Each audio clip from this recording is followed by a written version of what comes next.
napadamay, no?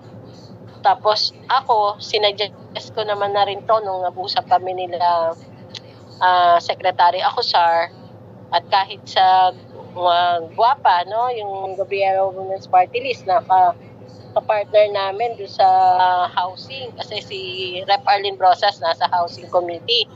Isa sa minumungkahi namin, kunin yung mga data ng mga idle na mga pabahay na ginawa ng NHA. Siyempre, pinondohan niya ng gobyerno. Makita natin ilan ba yung wala pang laman. Tapos mula doon ilipat yung mga taong nandun lang sa within vicinity.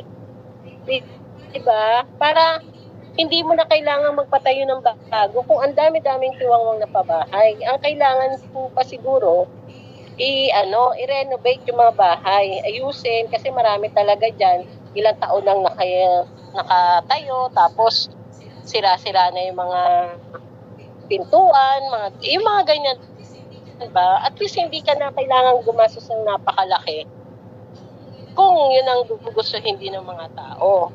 Diba? Pag Cavite, di mga taga Cavite yung lipat mo, parang in-city relocation lang yung mangyayari. At hindi yung mga taga Maynila ang ililipat mo sa Cavite kasi hindi talaga nila gugustuhin.